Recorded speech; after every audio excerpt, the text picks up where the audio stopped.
She has also read my poems. She has also read my poems, the ones that stretch like white rivers across the pages of my life, crying everything I have kept hidden in the dark corners of my mind. The lines of ink are not just words but fragments of myself I have secreted like fallen leaves in a forest, hoping someone will pick them up and somehow see the part of me I have left unspoken. She has picked them up, those secreted pieces of my soul, and held them close. I remember when I first let her read one of them. The moment was quite like the push before a storm, as if the world around me held its breath. My fingers trembled as I handed it to her, wondering if the words on the page would ever be enough to explain the weight of what I cried inside. I had written them late at night, when the world was asleep and my thoughts were too loud to ignore. I had written them for myself, a way to release the thoughts that circled endlessly in my head. But I wondered, would she understand them? Would she see the parts of my dad I had left hidden in the spaces between the lines? She took the paper in her hands, her fingers grazing the edges of the page, like she was holding something fragile, something that might shatter if she was not careful. I watched her as she read, her eyes moving slowly across the words, her face a map of emotions I could not decipher in that moment. My heart was a drumbeat in my chest, louder than anything I had ever known. Was she judging me? Was she rolling her eyes at the rawness of it all?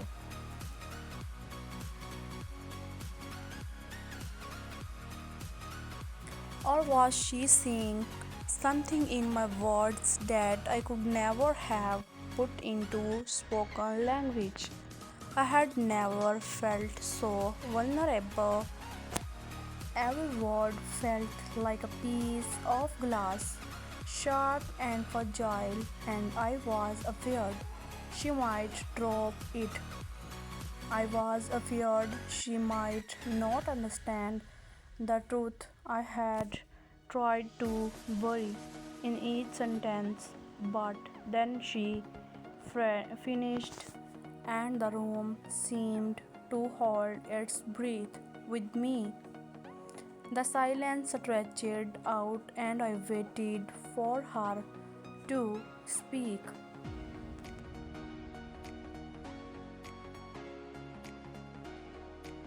But she did not speak right away. Instead, she looked up, and in her gaze, I saw something I had not accepted, a quiet understanding. It was not a smile or a nod of approval, but something deeper. It was as though she had heard the poem, not just with her ears, but with her soul, as though she had let the words sink into her, as though she was crying them in her heart now, just as I had cried them in mine.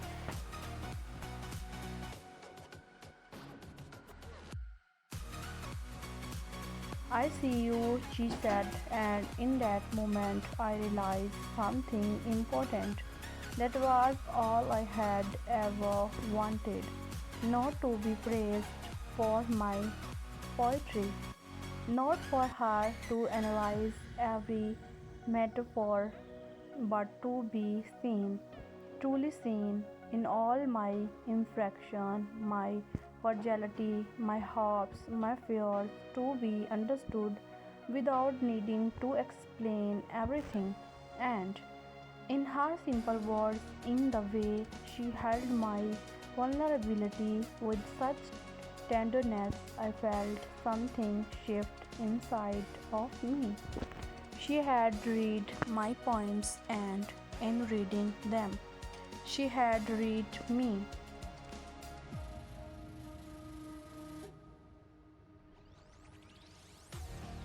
Since then, I have written more poems that are fragments of me, more pieces of my heart spilled onto the page, hoping they will make sense to her, hoping they will make sense to me.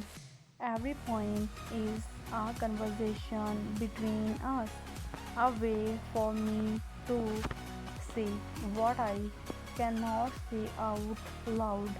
She has also read these.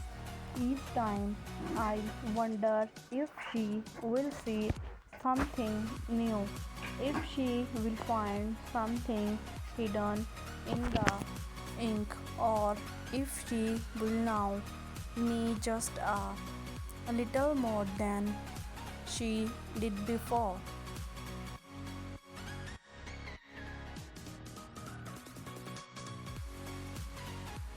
When she reads my poems, it's not just a casual glance, it's as if she is taking a journey with me.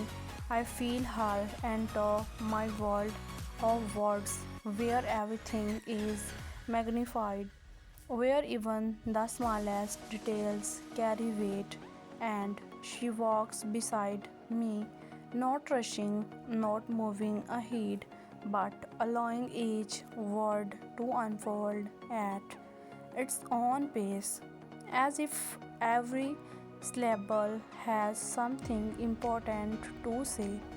In those moments, the world feels still, like time itself has slowed down to make room for her understanding.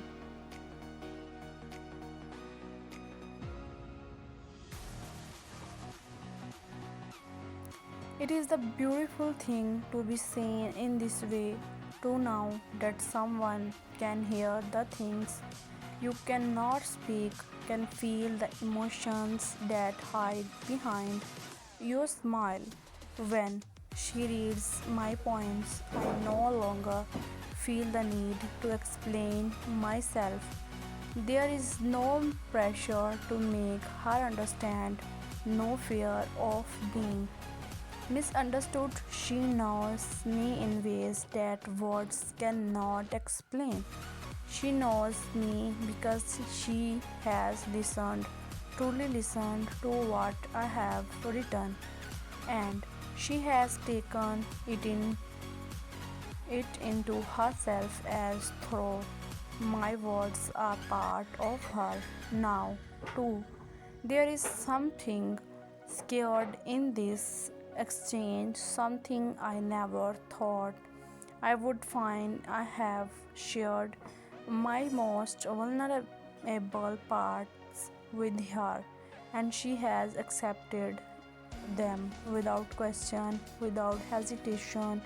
Each time she reads, I am reminding that it is not the perfection of my poems that matters, but the truth in them. It is the honesty of the moment, the rawness of what I am saying, and the quiet way she holds it all.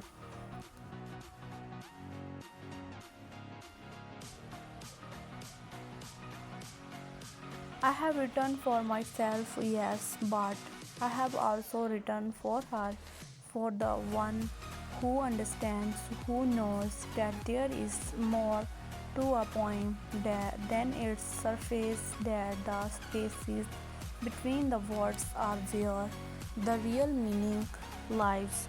I write because in this act of sharing, I am offering her the deepest parts of me, and in return, she gives me something invaluable, a quiet knowing, a sense of being held, not physically but in the heart. To be read, to be understood is to be truly loved, not for what I am trying to be, but for what I am right here, right now.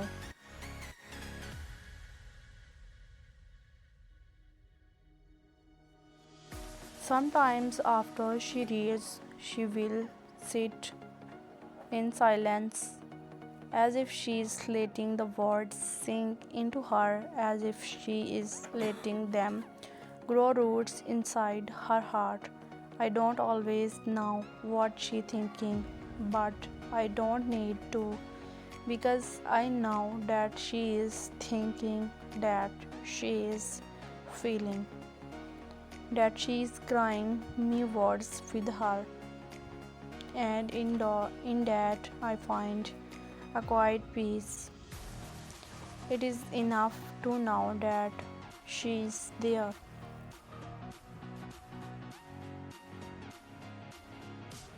In that space where the words and the silence meet, and that she has seen all of me, the parts I hide, the parts I fear, the parts I cherish, and the parts I cannot explain.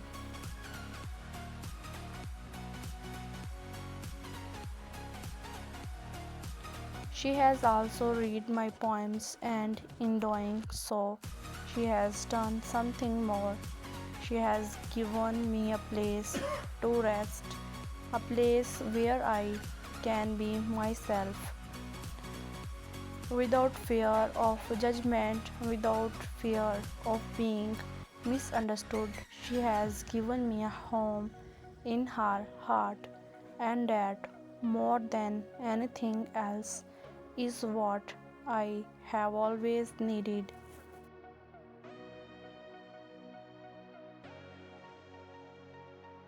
I will keep writing not because I have to, but because I want to share this piece of myself with her and with the world, to let them see, even if only for a moment, the part of me that lives in every line, every years. I will keep writing because in each poem I find not just myself but also her, and in that shared space, in that quiet understanding, I have found something more precious than words can say. She has also read my poems, and in doing so, she has read me, and that is enough.